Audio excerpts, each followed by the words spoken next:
Hello and good afternoon to you. This is the introduction to the third module of the course on the American presidency. Today we'll talk about the evolution of the presidency from 1789 through modern times. This is a two-part lecture series. In this part, we will talk a lot about the history of the evolution of the presidency, starting with the Washington presidency.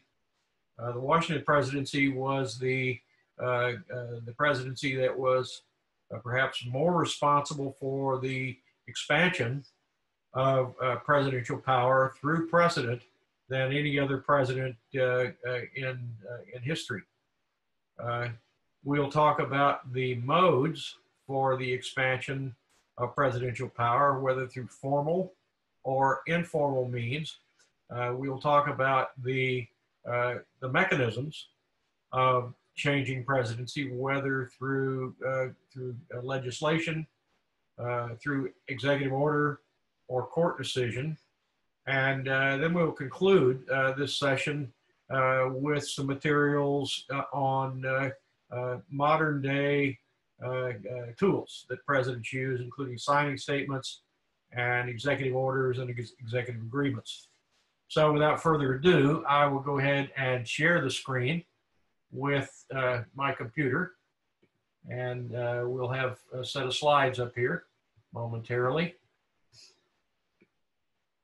Okay, so as the screen tells you, this is the evolution of the presidency, part 1 of 2. A few tidbits about the first president, George Washington. Washington spent the large part of his life outdoors, and he liked horse riding and swordsmanship a lot. And so he was a very vigorous young man who liked to do things that probably many of us would like to do had we lived in his time. He had little in the way of formal education. He didn't go to Harvard or Princeton or Yale or anything like that, but he really wanted to be wealthy. His father died when he was 11, and he was raised by his half-brother, Lawrence Washington, who was a high society aristocratic type. Lawrence, his brother, owned a lot of land, including Mount Vernon. Lawrence died in 1752, leaving all of that land to George Washington, the heir. And so by 1752, he had acquired a good bit in the way of possessions.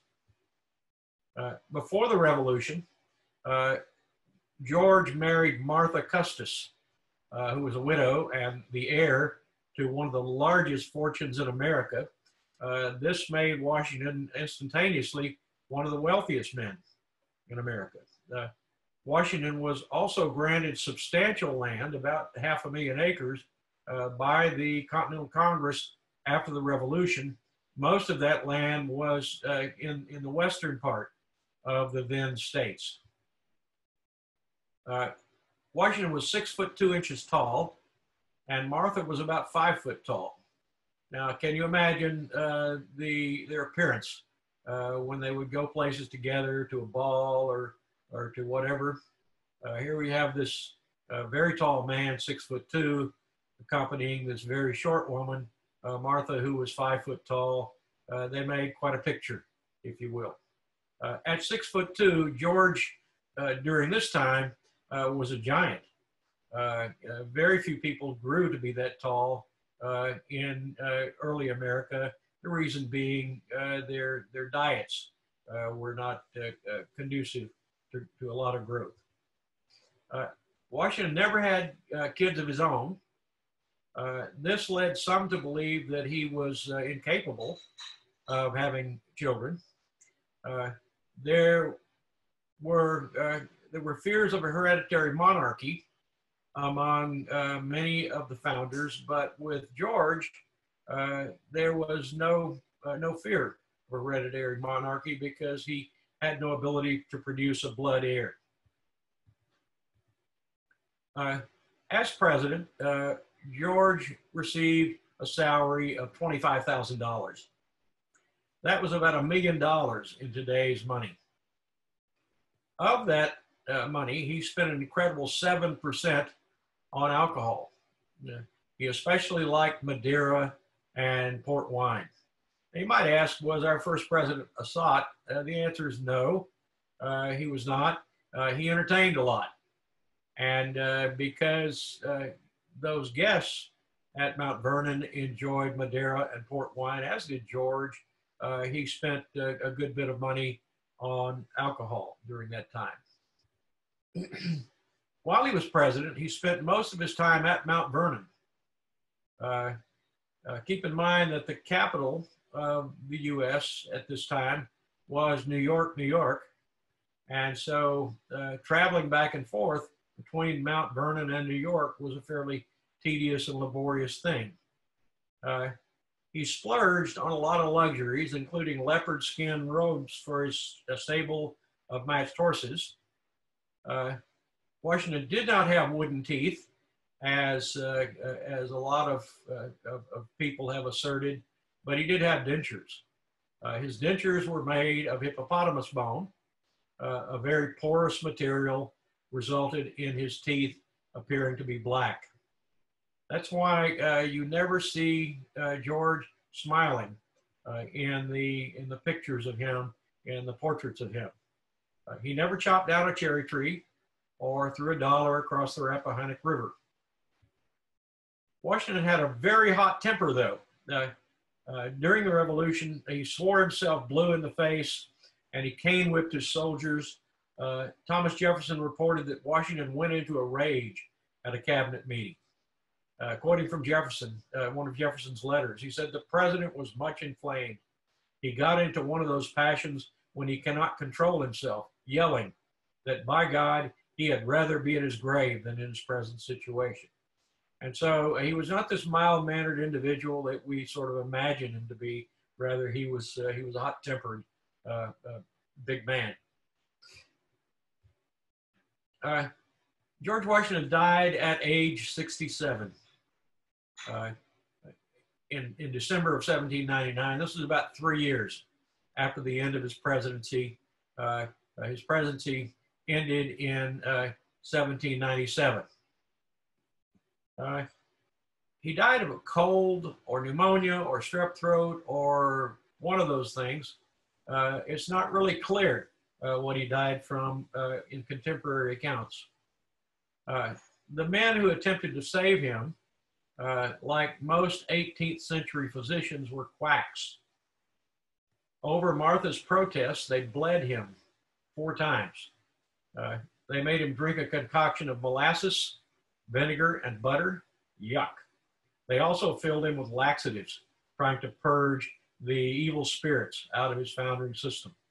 However, they only succeeded in forcing the poor man to spend his last hours on earth on a chamber pot. Washington was initially buried in a very modest hillside family mausoleum. It had a rotten wooden door at Mount Vernon. And then subsequently, he was reinterred at a better site at Mount Vernon in 1837. I've got here some hot links that enable us to visit Washington's death places. Oh, come on, machine. Okay, there we go. This is a sequence of pictures. Here's Washington's original burial place. You can see that it's just a very meager place. And then here is a hot link that goes to George Washington's current tomb at Mount Vernon. Some of you have probably been to Mount Vernon, and you kind of know the locale. If you are at the mansion at Mount Vernon, it's up high on a hill, and you have to walk down from the hill along the pathway to get to Washington's burial site. So everybody who is at Mount Vernon tends to visit that. When compared with the tombs of other great leaders, Washington's tomb is very modest. For example, here's a link to the Duke of Ellington's tomb. Duke of Ellington was the leader of the British forces at Waterloo. So here's Wellington's tomb. This is located in the crypt of St. Paul's Cathedral. Napoleon was buried in Les Invalides, and here's a set of pictures of Les Invalides. You can see here, this is up high at Les Invalides. If we go paging through here, we should be able to, there's Napoleon's tomb right here. So there you can see we've got black marble inside a white marble area. This is a large building. And so Napoleon is buried in very grand fashion. And of course, Mao Zedong. Here's the building that Mao Zedong was buried in. And then here's the building that, that Lenin was buried in.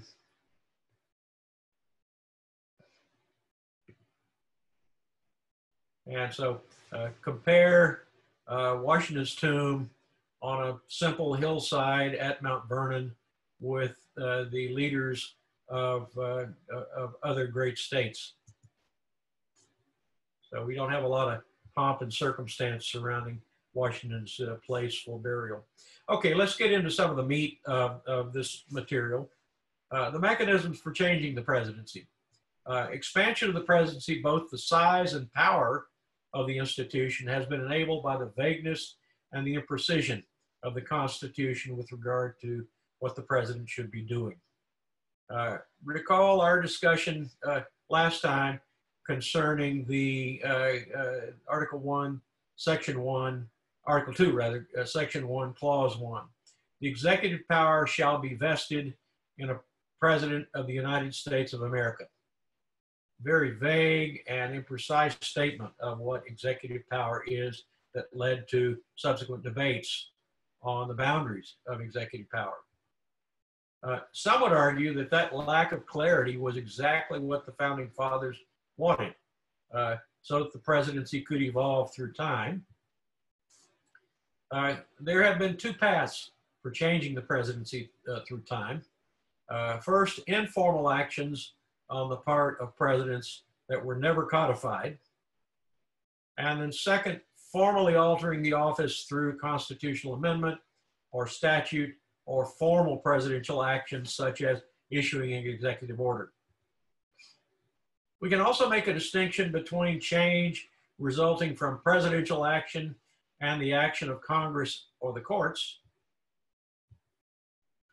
So let's start with a discussion of changing the presidency by informal presidential action. Just to be clear, what we're talking about here, the action was never codified, never written into law. And so we're talking about some precedents for informal presidential action. Washington probably had more influence over the shape of the presidency than any other president did. He quickly filled in the silences of the Constitution by establishing precedents. For example, the Constitution made no provision for an advisory body to the president.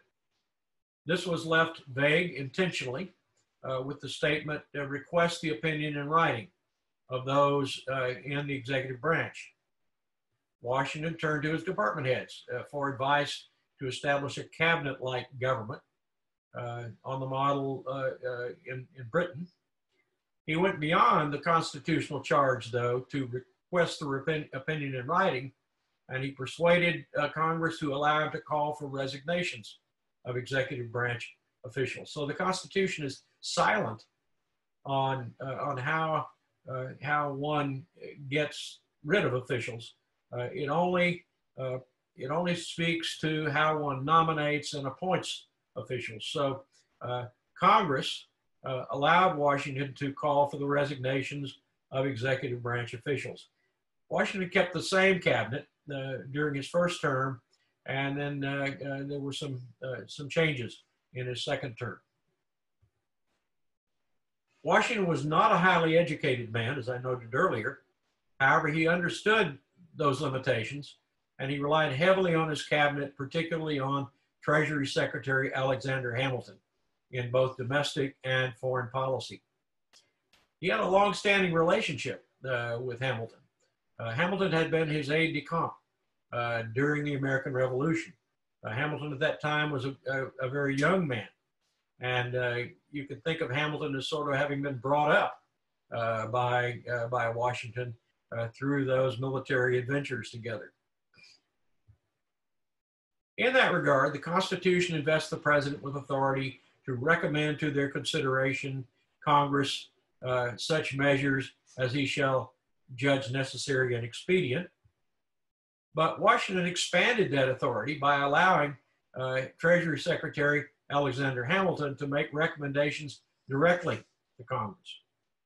Hamilton issued 3 reports to Congress during Washington's first administration. On January 9th of 1790, Hamilton issued the first report on public credit. I have it hot linked there so you can actually read this report. It's very important in American history. That report proposed that the federal government assumed all debts incurred as a result of the American Revolution. Now, remember from our earlier discussions, one of the motivations of the founders was to make somebody responsible for the debts of the American Revolution. We noted last time that a large proportion of the founders, that is those who sat at the Constitutional Convention, held debt instruments. And so they stood to benefit financially from the new government. And so Hamilton's very first proposal was that the federal government assume all debts from the American Revolution. This was adopted by Congress after much controversy, bargain, and compromise. And let's look at the compromise here, part of this. I've got a hot link.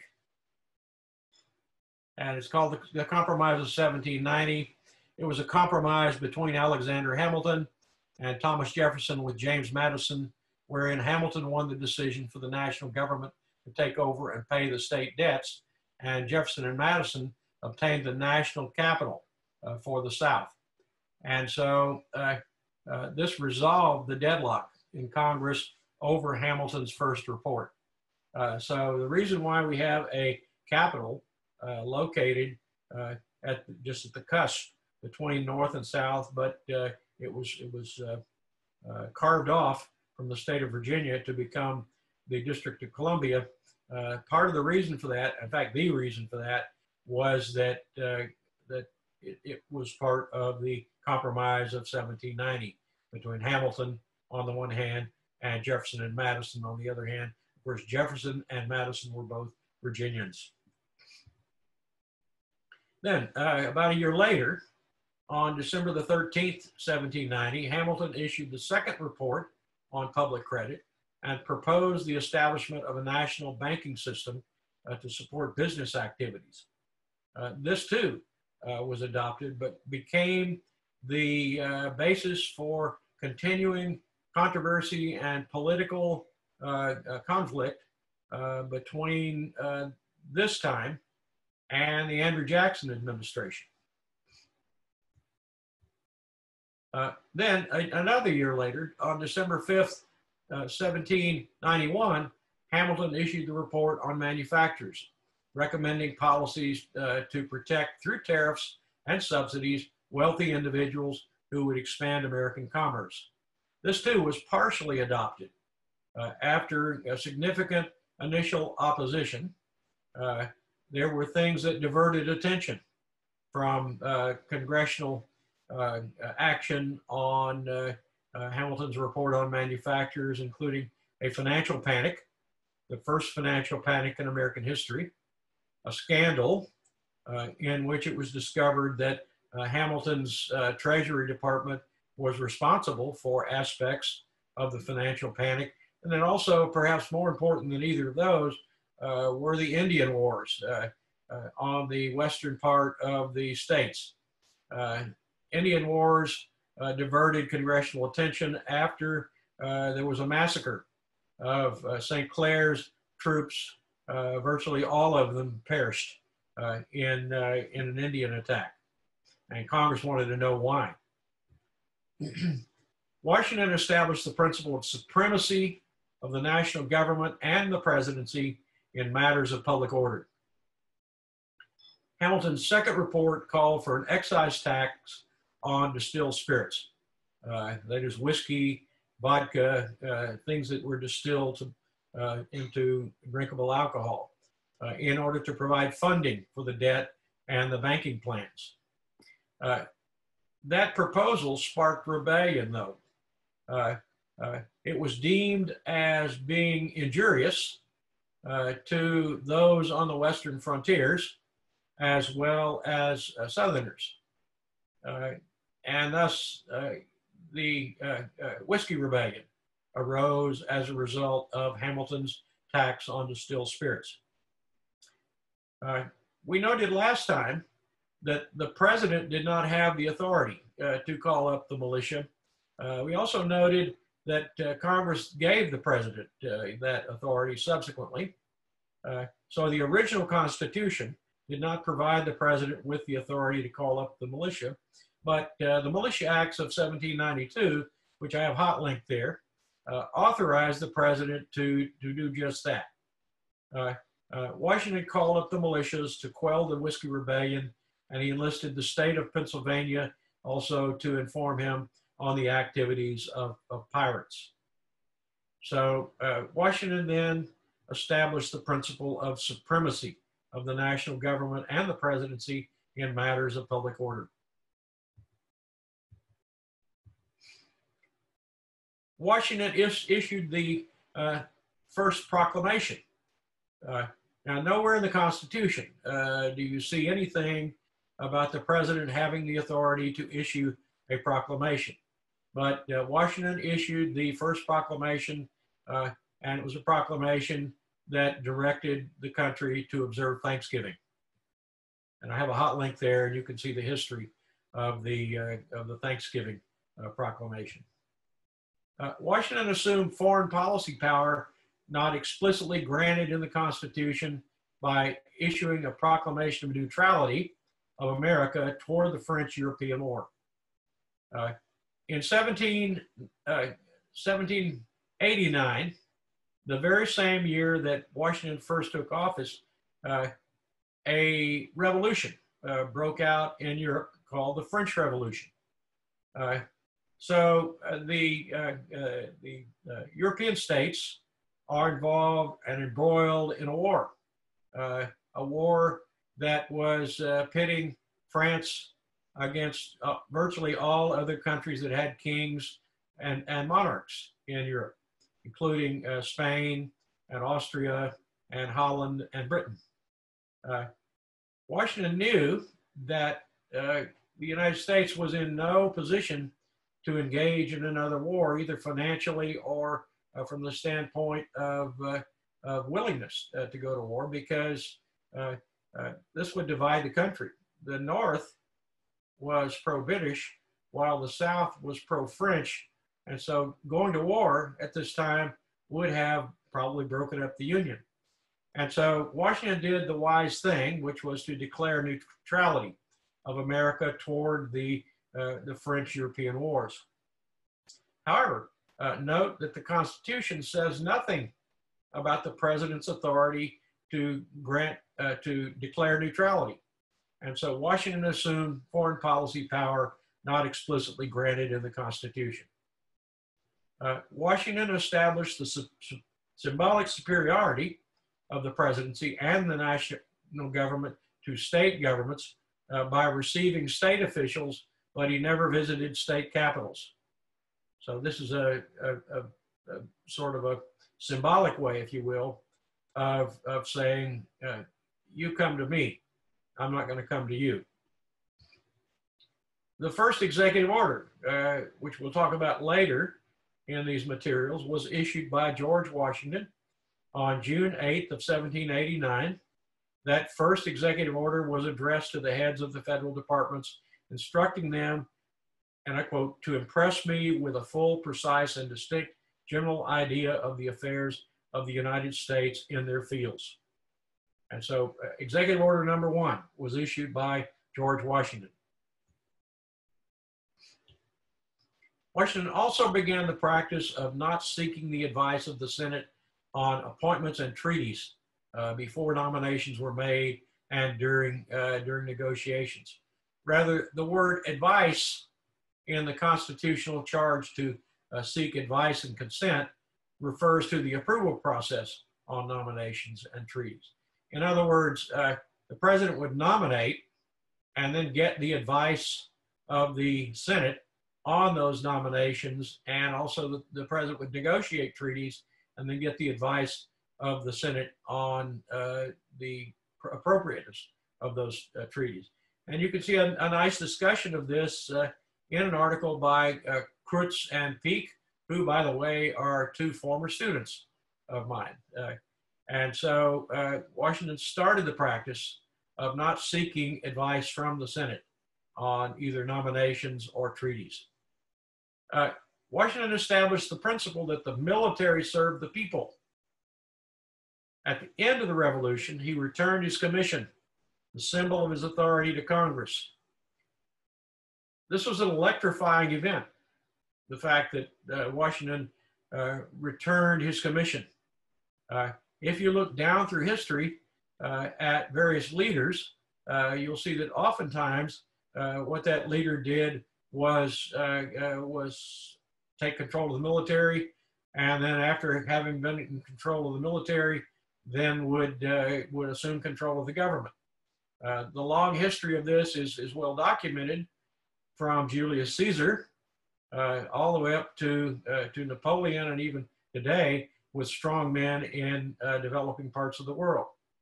Washington at the time was compared to the great Roman general Cincinnatus, where Cincinnatus was called multiple times in order to lead his country's military, and each time when Cincinnatus had completed his task of leadership with the military, he handed back authority to the Roman Republic. So Washington was revered because of this. At the time that Washington took this step, his popularity and power over the army would have permitted him to seize control of the government, as did victorious generals had done before and have often done since, including a brief listing here: Julius Caesar, Oliver Cromwell in England, Napoleon Bonaparte in France. Washington so strongly established the precedent that the military serves the people of the nation and their civilian government, that there has never been a threat to the American government from its own military. Washington established the informal power of executive privilege, or in other words, withholding requested information from Congress, the courts, and the public. I've got a hot link there, and you can go to that hot link, and you can see a bit about the history of executive privilege in the United States. Washington established the superiority of the presidency in matters of foreign affairs. When France and England started fighting after the French Revolution started in 1789, he chose to declare neutrality in spite of France's support during the revolution. That greatly displeased those who lived in southern states and the Democratic Republicans who favored France. Was there a constitutional power on the part of the president to declare neutrality? No, there was not. And yet Washington did so anyway. He persuaded Congress to start building up the Navy to combat pirates who were raiding American shipping in the Caribbean. This led to the Naval Act of 1794, and the Navy likes to trace its origins back to that legislation. And what I'm talking about here is the Barbary Coast pirates. Actually, the first time the United States declared war in American history was on the Barbary Coast pirates, later during the Jefferson administration. Washington established the president of 2 presidential terms, though he hadn't necessarily intended to do so. He did not run for a 3rd term because of health concerns. Note that he died 3 years after leaving office. He established the precedent, but there were a few presidents who sought to run for a third term, including Ulysses S. Grant, Theodore Roosevelt, and Woodrow Wilson. Only Franklin Roosevelt succeeded in achieving more than 2 terms, and that led to the 22nd Amendment. And I've got a hot link there that I encourage you to visit on the history of the 22nd Amendment. Washington did not recognize the need for political parties, and he warned against partisanship in his farewell address. He also offered additional advice in the farewell address, and some of it pertained to moral codes, some of it to religion, and so forth. And so you can go to the Wikipedia entry that I have there to see what else was in Washington's farewell address, or you can actually read the farewell address at the farewell address link there. However, some would argue that Washington behaved in quite a partisan way in the Jay Treaty controversy. If you look at the first chapter of my 2009 book, The Myth of Presidential Representation, you'll see an extensive discussion of that. Washington went to Alexander Hamilton for advice on the Jay Treaty rather than to his Secretary of State, Thomas Jefferson. This was very odd, given that the Secretary of State is generally responsible for foreign affairs. Needless to say, the Jay Treaty controversy was a matter that split Americans right down the Mason-Dixon line between the northern states and the southern states. Washington also heeded the advice of Hamilton over that of Jefferson and Madison in the establishment of a national bank. Following that, this was a debate over the constitutionality of the national bank. Of course, it says nothing in the Constitution about the president's authority to, or Congress's authority rather, to establish a national bank. Washington debated over whether he should veto the bank bill that Hamilton had proposed in his second report to Congress. Washington sided with Hamilton in this matter. Following that, Jefferson and Madison then started forming an opposition party. It was initially called the Anti-Federalists and subsequently the Democratic Republican Party in 1795. Corwin, a judicial scholar, estimates that 1 of every 3 presidents has been responsible for expanding executive authority through time. Still, some presidencies have been more expansive than others. Among the more important changes through time are the following. Jefferson used his prerogative power to negotiate and make the Louisiana Purchase. Jefferson was a strict constructionist, though. And of course, there is nothing in the Constitution that gives the authority to a president to purchase land from another country. Jefferson did it anyway. In 1803, Jefferson dispatched James Monroe to France to join Ambassador Robert Livingston in purchasing New Orleans, East Florida, and West Florida from France. To the surprise of the American delegation in this endeavor, Napoleon, for financial and military reasons, offered to sell the entire territory of Louisiana to the United States for $15 million. What were Napoleon's rationale for doing this? He needed funding for the war that he was conducting in Europe, and also he believed that the territories in North America were virtually worthless without having a military presence there, and he was not willing to devote the troops to defend the area in the Louisiana Purchase.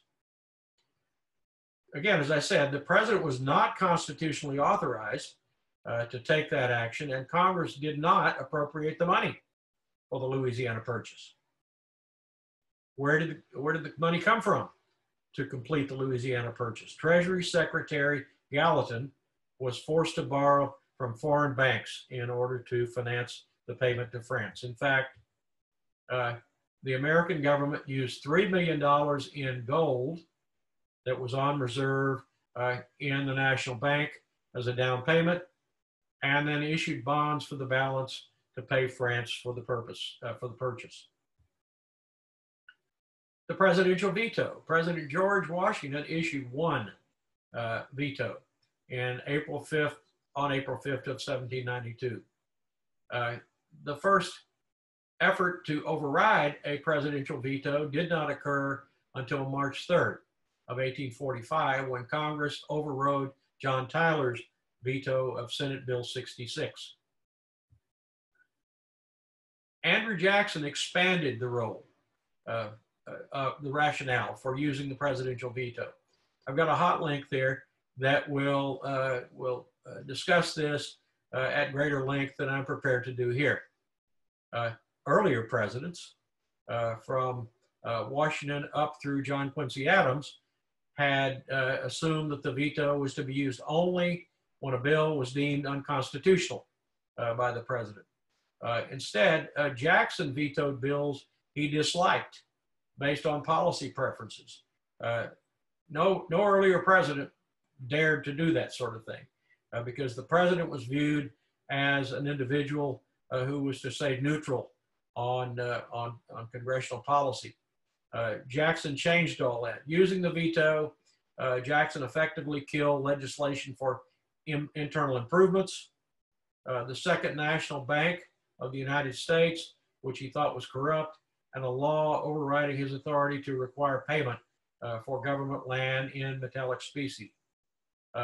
Overall, Jackson issued 12 vetoes during his 8-year presidency. No prior president had even come close to issuing that number of vetoes. In fact, Jackson's veto outnumbered all prior presidential vetoes by a considerable number. Executive orders. These are administrative orders from the president that have the force of law as long as they are consistent with the Constitution and the law. Hot link there to executive orders for a lengthier discussion. According to Brian Dirk, the most famous executive order was issued by President Abraham Lincoln when he issued the Emancipation Proclamation on January 1st of 1863. See the history of executive orders that I've got hot linked here. Executive agreements. These are international agreements that have the same effect as a treaty, so long as the agreement is consistent with the Constitution, the laws, and pre-existing treaties. Executive agreements were employed first by Washington and later by his immediate successors, but the history of negotiations in 1817 for the disarmament of the Great Lakes is proof that early presidents were uncertain as to what arrangements the Constitution required be made in treaty form. By the latter part of the 20th century, presidents were engaging in so many executive agreements, they were bypassing the treaty-making process, and they were binding the United States to executive agreements that Congress had no knowledge of. In response to that development, in the latter part of the 20th century, it passed the Case Act. The Case Act limits presidential authority in this area. Hot link there will take you to a discussion of the Case Act. It was passed by a Democratic Congress during the Nixon administration. The Case Act required the president, acting through the Office of the Secretary of State, to inform the Senate within 60 days of any executive agreement that the president was negotiating. No restriction was placed on the presidential power to make such agreements. However, with the Senate being informed 60 days after negotiations started on executive agreements, it offered the opportunity for Congress to intervene in the process and to circumvent any executive agreements that the president was in the process of negotiating. Again, Nixon was doing this in secret, and the Case Act was intended to circumvent that secret process. Types of executive agreements. There are sole executive agreements. The sole executive agreement is an executive agreement that can only be negotiated and entered into through the president's authority in foreign policy as commander-in-chief of the armed forces or from a prior act of Congress. For instance, it is as commander-in-chief that the president negotiates and enters into the status of forces agreements, which govern the treatment and disposition of United States forces that are stationed in other nations. An executive agreement, however, cannot go beyond the president's constitutional powers. So any executive agreement that the president negotiates alone must be grounded in the Constitution and the laws, and it must be bound with the president's responsibilities and roles as commander-in-chief of the armed forces, or from prior acts of Congress, or from the president's role as chief diplomat. If an agreement lies in the competence of the United States Congress, it would need to become a congressional executive agreement. This is an accord made by joint authority of the Congress and the president covering areas of international law that are not within the ambit of treaties. It is now widely accepted that a congressional executive agreement is a complete alternative to a treaty. The president can seek approval of any agreement by joint resolution of both houses of Congress instead of by a 2/3 vote of the Senate alone. Like a treaty, such an agreement is the law of the land, superseding inconsistent state laws, as well as inconsistent provisions in earlier treaties, other international agreements, or acts of Congress. An example of a congressional executive agreement is NAFTA, the North American Free Trade Agreement. Another example is the World Trade Organization agreement.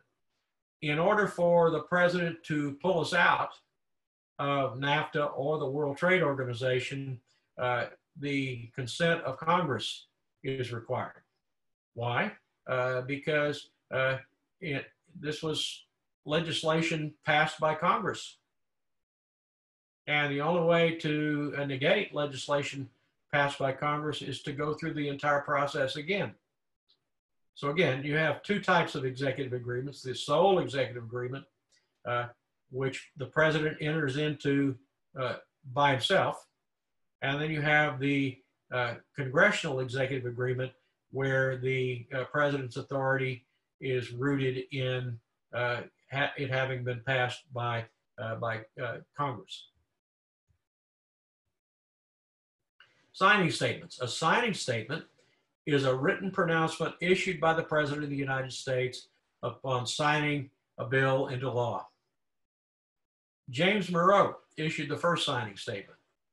Until the 1980s, signing statements were generally symbolic in nature. They were triumphal, rhetorical, and political proclamations and went mostly unannounced. Until Ronald Reagan became president, only 75 signing statements had ever been issued. And again, these were mostly symbolic. Reagan and subsequent presidents, George H.W. Bush, Bill Clinton, produced 247 signing statements among the three of them. George W. Bush took signing statements to their extreme, though. As of January 30th, 2008, George W. Bush had signed 161 signing statements that challenged over 1,100 provisions of public law, of federal law. And you can go to the hot link I have there to see George W. Bush's signing statements and what they pertain to. On March 9th of 2009, this was just a month or so after Obama assumed office, he ordered his executive officials to consult the Attorney General before relying on any of George W. Bush's signing statements to bypass a statute. And here's a link to Obama's signing statements. Finally, here are Trump's signing statements. Through the State of the Union address, presidents now present a coherent legislative agenda for Congress to consider. This started, arguably, under Teddy Roosevelt. Roosevelt's legislative agenda was immediately dubbed the Square Deal. Though some would date the beginning of coherent legislative agenda to Woodrow Wilson, his coherent agenda was labeled and titled the New Freedom. And of course, later with Franklin D. Roosevelt, you had the New Deal. And you can see there's a precedent for naming a policy agenda by the president something similar to the New Deal or the New Freedom and so forth. The State of the Union address was delivered personally to Congress during the Washington and Adams administrations. Jefferson discontinued that practice in 1801, thinking it was too monarchical. From 1801 through 1913, these were delivered as written messages. Hence, during that period, they were called State of the Union messages rather than State of the Union addresses. Woodrow Wilson renewed the practice of delivery in person in 1913, and we have a link here to every single State of the Union address or message in all of American history, and I'm sure you're interested in reading them all. So we won't go to that link, but you can explore that on your own.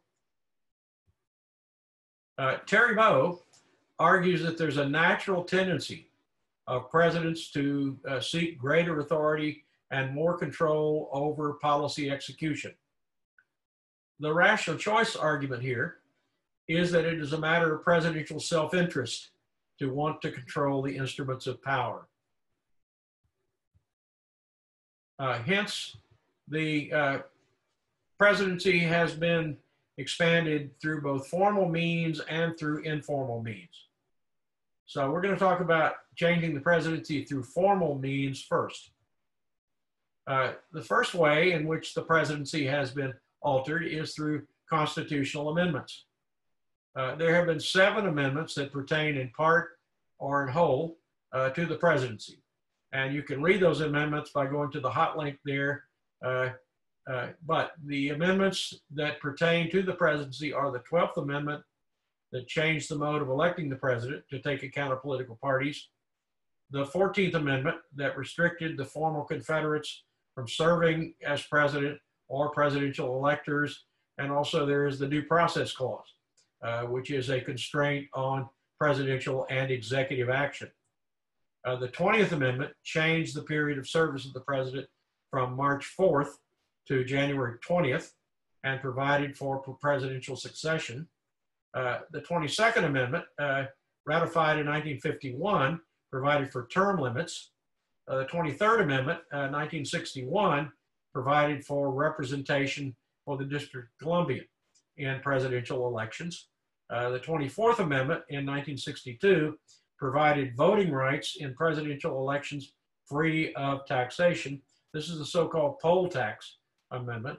And then finally, the 25th Amendment, 1967, elaborated on presidential succession and defined what constituted a presidential disability. Remember our discussion last time concerning the ways in which a president could be removed. The president can be removed by impeachment or under the terms of the 25th Amendment, if he is declared incompetent by the vice president and his cabinet, a majority of his cabinet, then the president can be removed through a very laborious and difficult process through that route. Changing the presidency by statute. These are just some examples here, but changing the presidency by statute consists of a very, very expansive list of statutes that have affected presidential power. Let me highlight just the most important of these. The Budget and Accounting Act of 1921 put the requirement on the presidency to issue a federal budget. The president is also required under the Budget and Accounting Act of 1921 to audit the budget. The Reorganization Act of 1939, we'll talk about this one at length later in the course, enabled the formation of the Executive Office of the President. Again, when we talk about the President as an institution, we will expound on what the EOP is, the Executive Office of the President is, and what the offices are in it, and so forth. The Administrative Procedure Act of 1946 established procedures for administrative rulemaking. Hence, when a policy change is made through a rule, there is a definitive process whereby a rule is made. Presidents do not have the authority to overturn a rule. The only way they can overturn a rule is to go through the same rulemaking process again. And Ronald Reagan found that out in early 1982. Another important example is the Employment Act of 1946. This legislation made the president responsible for the economy. It also altered the shape of the presidency in the sense that the act created a Council of Economic Advisors to advise the president on the status of the economy. Finally, here of the 5 examples that I'm giving, the National Security Act of 1947 created the Defense Department and also created the National Security Council and the CIA. The National Security Council, of course, is a major advisory body to the president. So the presidency can be changed by statute. Congress has the authority to do that, and these are some very important examples of that. Changing the presidency by statute, restricting presidential power. So in the prior bullet, we're talking about expanding presidential power. Here we're talking about restricting presidential power. Some examples of restricting presidential power by statute. The Penalty Act of 1883 established a merit system for the civil service.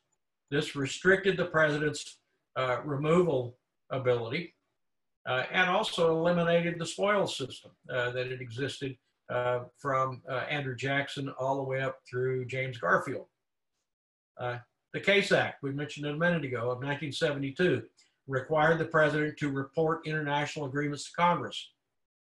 Another famous example, the War Powers Resolution of 1973 was passed over President Nixon's veto, and it limited the president's ability to commit American troops to foreign soil.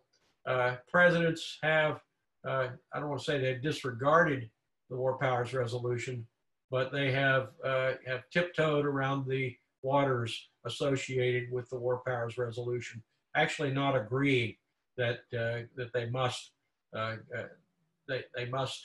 report to Congress on the commitment of American troops. Number 4 here, as the example, the Congressional Budget and Impoundment Act of 1974 limited the president's budget power. Richard Nixon was impounding funds that were validly authorized and appropriated by Congress, and Congress limited that authority by passing this legislation. Finally, a more recent example, recent for me anyway, the Habeas Corpus Restoration Act of 2007 granted habeas corpus rights to Guantanamo detainees. What are habeas corpus rights? Go to the hot link there and you can get a description of what that is, but basically it guarantees the right to trial.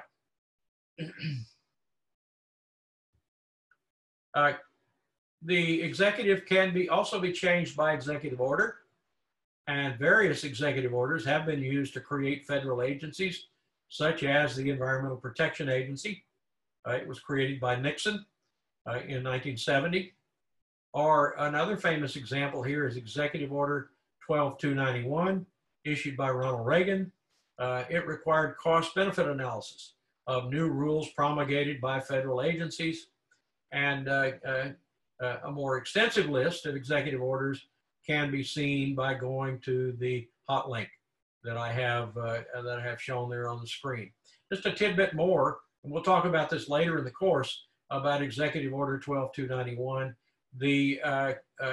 Every president since Reagan has also issued an executive order that is similar or comparable to Reagan's requirement for cost-benefit analysis. All that really differs between presidents is the extensiveness of cost-benefit analysis that must be done. The courts have also altered presidential authority, and the judicial ability to alter the presidency is almost uniformly negative or restrictive of the president. For example, I've got 5 examples here. Ex parte Milligan, passed down by the court in 1866. President Lincoln was holding trials under martial law when there were functioning civil courts, and this was deemed by the court to be illegal. What the ruling was that if there is a functioning civil court, then the military does not have jurisdiction. And a second example there, Humphrey's Executor versus the United States, passed down by the court in 1935. It restricted the president's removal power. From that point forward, the president lacked the authority to remove officials from independent regulatory agencies. Third example there, Youngstown Sheet and Tube Company versus Sawyer, handed down by the court in 1952, nullified Harry Truman's seizure of the steel mills. Truman had issued an executive order seizing the steel mills in the interest of the Korean War effort, and the Supreme Court stepped in and said you can't seize private property in this matter. Or U.S. versus Nixon in 1974 restricted the power of executive privilege for the president. Finally, the latest example that I've got here is Hamdan versus Rumsfeld. This denied Congress and the president the power to strip civil courts of jurisdiction over cases involving the detainees at Guantanamo. So the presidency has been changed by the court, typically in a restrictive way. Okay, so you can see that we have reached the end of our prepared discussion of the evolution of presidential power from 1789 up to the present. In this discussion, we've noted the importance of Washington in the expansion of presidential power. Washington quickly filled in the silences of the Constitution, and there were many silences. The founders did not decide quite a number of questions, including removal power, including the need for a cabinet, the president's war-making powers, the president's diplomatic powers. These were all left to precedent. And Washington quickly established precedents concerning the form and shape of the presidency. Following the Washington presidency, other presidents were important. Thomas Jefferson, important in expanding the president's prerogative power with the Louisiana Purchase. Andrew Jackson expanded the rationale for presidential vetoes. And we've also talked about the